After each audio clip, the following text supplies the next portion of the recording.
और जंग से जुड़ी इस समय की एक बड़ी खबर बता दें, अमेरिका ने ईरान पर हमला किया है। ईरानी सैन्य ठिकाने को निशाना बनाया है। हमले का यूएस ने वीडियो भी जारी किया है। तो अमेरिका ने ईरान पर हमला बोला है और वीडियो भी जारी किया गया है अमेरिका की तरफ से।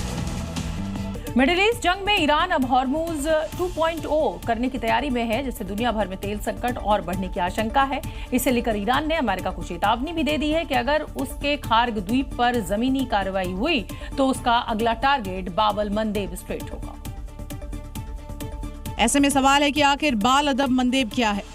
दरअसल ये मिडिल ईस्ट का वो हिस्सा है जहां से दुनिया में तेल सप्लाई का तकरीबन 12% हिस्सा गुजरता है। ये दुनिया का चौथा सबसे बड़ा शिपिंग रूट है और इस काम में ईरान की मदद हूती विरोधी भी करेंगे, जिन्होंने पहले भी फिलिस्तीनियों के समर्थन में लाल सागर पर कई जहाजों पर टारगेट किया है। दरअसल अमेरिका ईरान के खार्ग द्वीप पर जमीनी कार्रवाई करने की तैयारी में है और यही वजह है कि ईरान ने अमेरिकी मरीन्स की कार्रवाई से पहले ही अमेरिका को एक बड़ी चेतावनी दी है।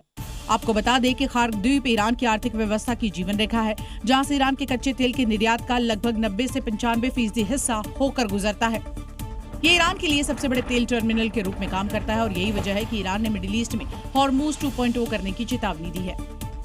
अब सवाल है कि अगर बाब अल मंडेब स्ट्रेट ब्लॉक हुआ तो फिर क्या होगा? क्या इसका कोई विकल्प है? इस रूट से कितना तेल गुजरता है? इस सारे सवालों का जवाब हम आपको बताएंगे। हॉर्मूज की तरह बाब अल मंडेब स्ट्रेट भी एक बेहद खास ट्रेड रूट है।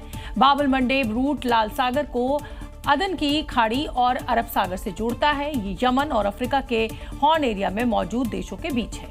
ये रूट यूरोप, अफ्रीका और पश्चिम एशिया को जोड़ता है। यहां से प्रतिदिन लगभग 8.8 मिलियन बैरल तेल और भारी मात्रा में एलएनजी का ट्रांसपोर्टेशन होता है।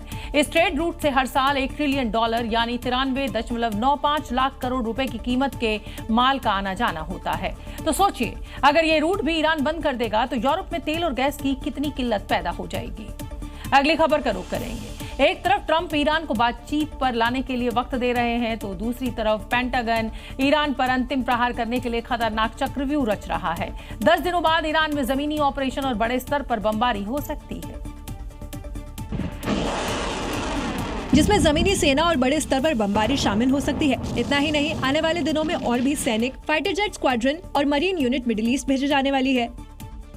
82 एयरबोर्न डिवीजन के हजारों सैनिकों को भी तैनाती के लिए तैयार रखा गया है। इस पूरे प्लान को पूरा करने के लिए 4 विकल्पों पर चर्चा चल रही है। पहला प्रहार खार्ग द्वीप पर कब्जा होना हो सकता है। ये द्वीप ईरान का तेल निर्यात का मुख्य केंद्र है। अगर इस पर अमेरिका का कब्जा हो जाता है तो इससे ईरान की कमर ही टूट जाएगी।